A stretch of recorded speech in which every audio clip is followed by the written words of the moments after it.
За сайн байцгаана уу. За өнөөдөр улсын хурлын чуулганаар харьбины гэрээний сонсголыг одоо хилцгэн гэдгийг шийдвэрлэх гэж байна. За улсын хурлд Монгол Ардын намын бүлэг намрын чуулганы эцэст завцарлага авсан байгаа. Уул нь бол 5 хоногийн завцарлага авдаг. Тэгээд энэ завцарлага нь бол хаврын чуулганы хэсгээр дууссан боловч өнөөдрийг хүртэл ингээд явж байна. Ингээ хууль зөрчилдөөр явж байгааг бас хэлхэн зүйтэй. За энэ харьбины гэрээ гэдэг зүйлийн ардталт бол маш их зүйл байгаамаа.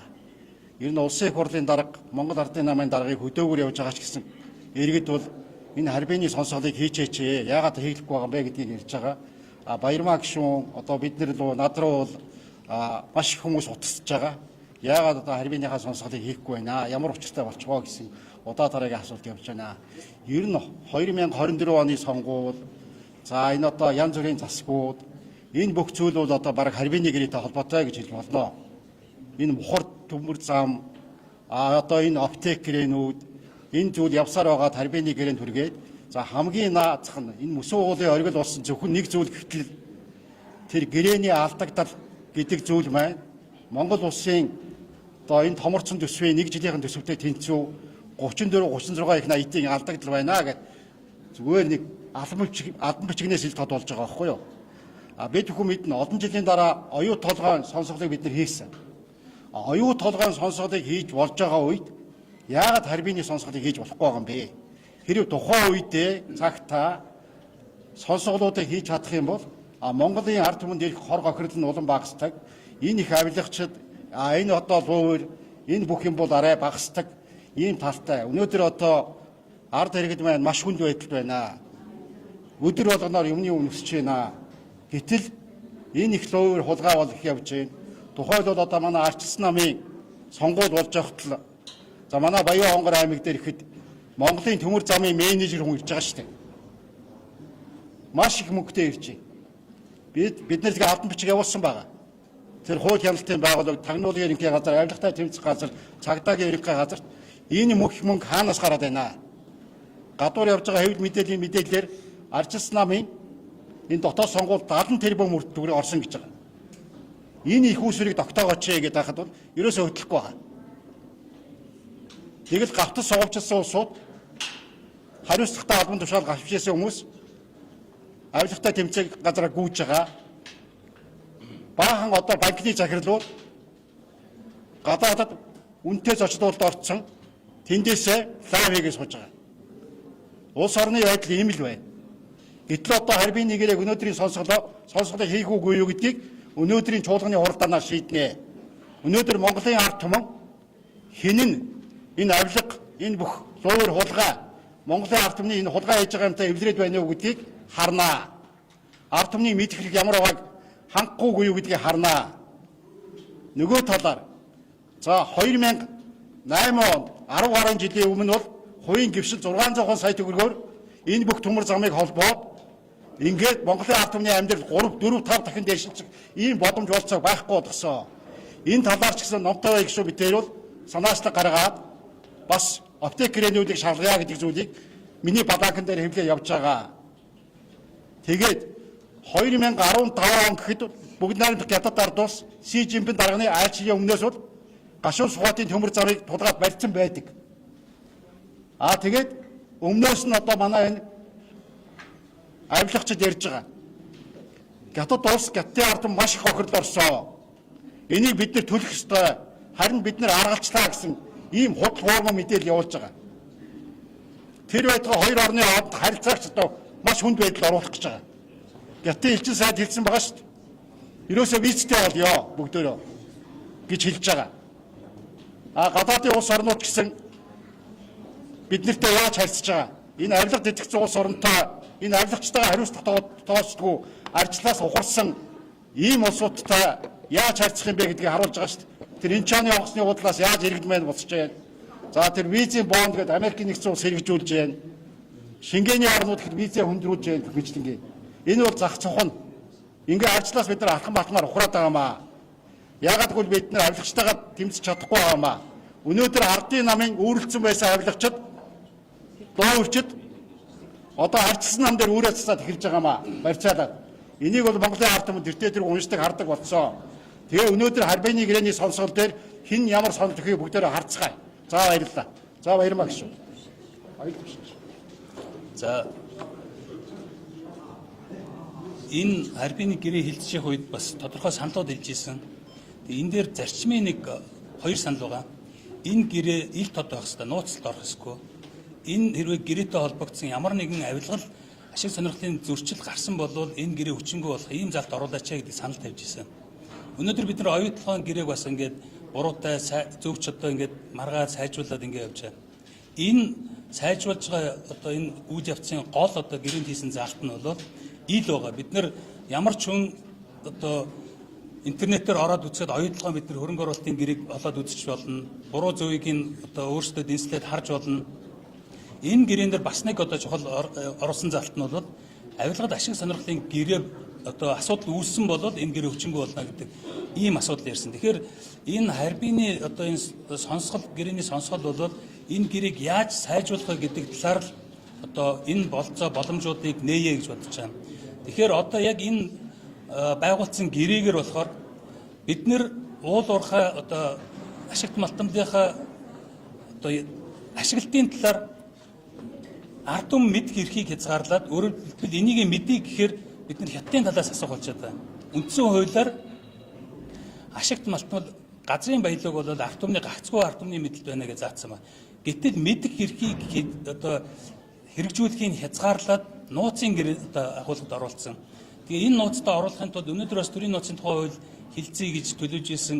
Энэтэй холбоотойгоор байгууллагын нууц гэж асуудал хийж одоо энэ төмөр замтай холбоотой асуудал байгууллагын нууц руу оруулдаг байсан бол олон улсын гэрээ гэдэг юм руу оруулаад энэ нь буцаад хоёр одоо бусад одоо харилцаж байгаа орнуудын бас нэр хүндэд бас халтаа үйл явдлууд болж байна. Хэрвээ энэ зүгээр ил тод асуудалгүй ингээд хүн болгон танилцаа явдаг бол сайжруулах болцоо боломжуудыг бид нэр ард түмэн иргэд бас ярих болцоотой байтал энэ өөрөө буцаад одоо хятадын одоо хөрш орнуудын харилцааг хүртэл муутгах ийм байдал руу олон улсын гэрээ гэдэг арга зал хэрэгжилж одоо оруулсан байж болцсохгүй харагдаад байна.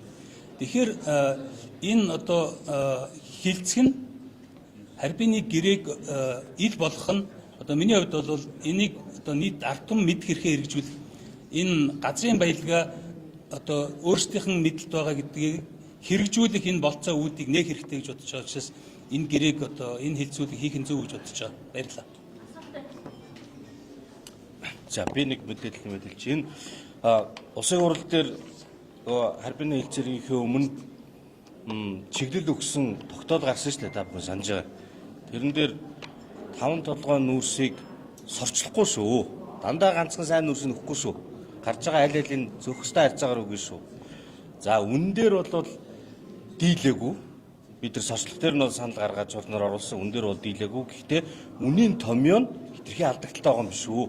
Тэндээс чинь үнэхээр жилийн 100 сая, 200 сая, 300 сая доллараар буюу одоо их найд төгрөгөөр тооцогдох ялгаа гараад ах юм шүү.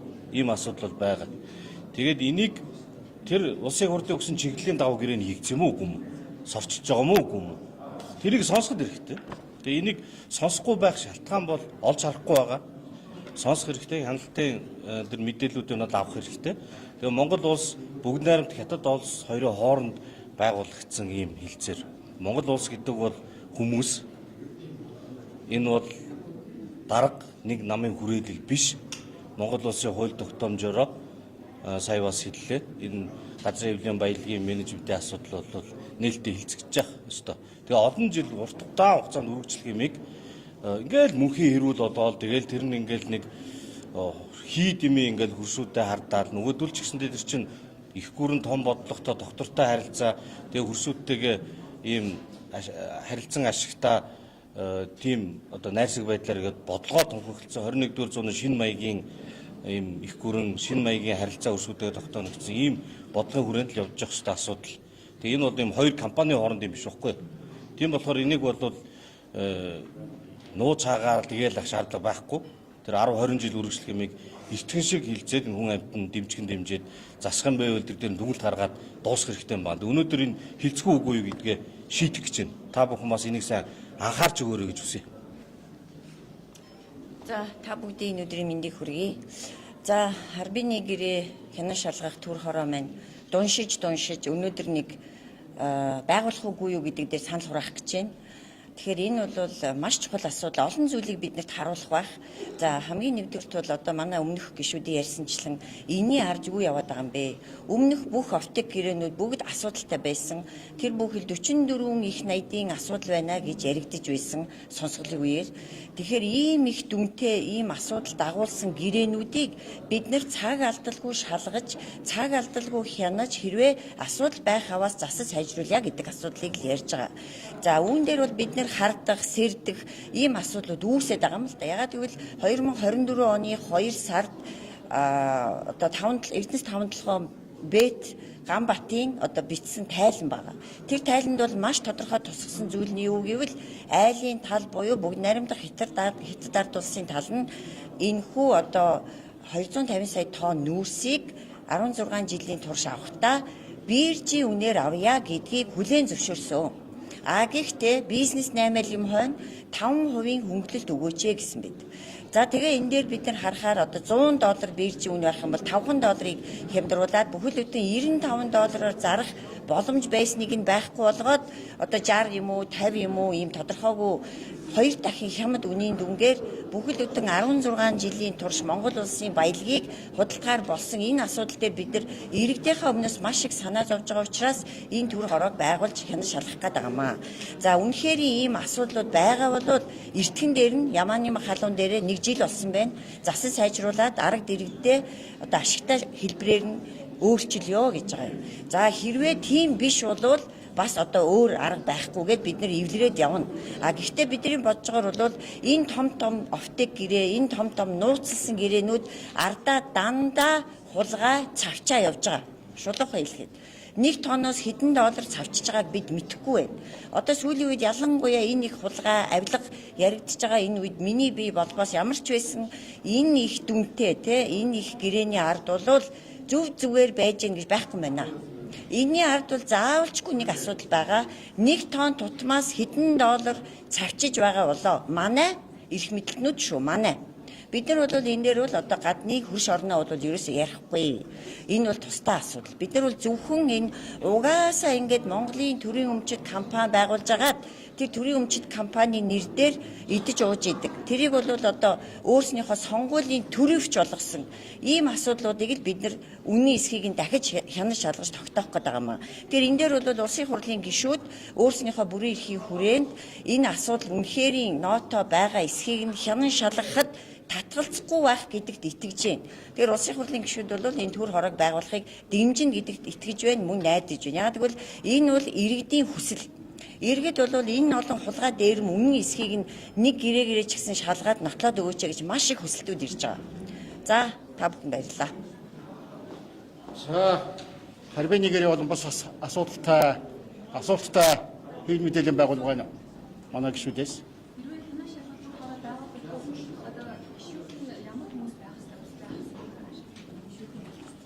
За гишүүд нь бол бүрдсэн байгаа. Тий саналаа энэ одоо бүх намын хэвслүүдээс авдаг. За энэ одоо харьбины гэрээ болон нүүрс энэ төмөр замтай холбоотой асуудлаар бол маш их гадны нотны дарамт ирж байгаа. Ялангуяа одоо энэ талаар одоо барьцаагүй манай энэ гишүүд рүү бол одоо янз бүрийн байдлаар шахалт гавчлах дарамтууд бол их ирж байгаа гэдгийг хэлье. Одоо бодвол тухайлбал одоо манай арчилсан намын дотоод сонгуул дээр ихэд одоо Монголын төмөр замын менежер хүнтэй маш их мөнгөтэй ирж одоо ажиллаж байна, тийм ээ. Тэр мөнгийг одоо хаанаас гаргаж байгаа тогтоо гэсэн албан бичгээ явуулж хахад энэ хууль хяналтын байгууллагууд ажиллахгүй байна. Их мэтлэнгийн. Тий. За одоо хараад манай инх твшин гишүүн рүү яаж дайрж байна? Манай золоо гишүүн рүү яаж дайрж байна? Баярмаа гишүүн рүү яаж гишүүнд хамаарж байгаа мó? Ургасан 14 гишүүн гэж хэлсэн мэдээлэл яваад байна. За хар тэгээд тэр харьбинтэй холбоотой юм асуугаад байна уу? Гэхдээ юу шүү? Таны яриад байгаа наад зах цохон тийм үү? Одоо янз бүрийн хэвлэл мэдээллийн байгууллагуудыг одоо худалдаж авч энэ хүмүүс рүү дайрах үйл ажиллагаанууд их явж байна. Одоо ийм юм тууртахаа байж байгаа Монголын ард түмэн. Шал өөр болсон байна. За.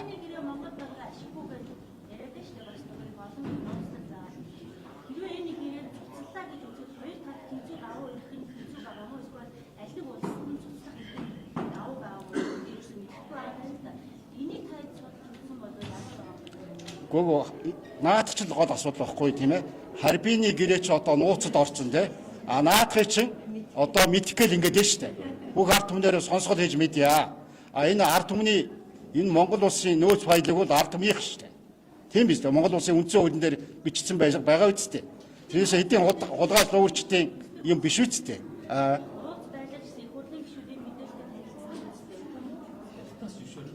Тэр нөгөө одоо нөгөө гаттын нэг компаниас зөвшөөрөл авах юм ginлээ. Тий, тэгжээж одоо тий танилцж болно гэдэг байгаа бид нарыг. Тий. Гаттын талаас биш. Гаттын нэг компаниас. Тий.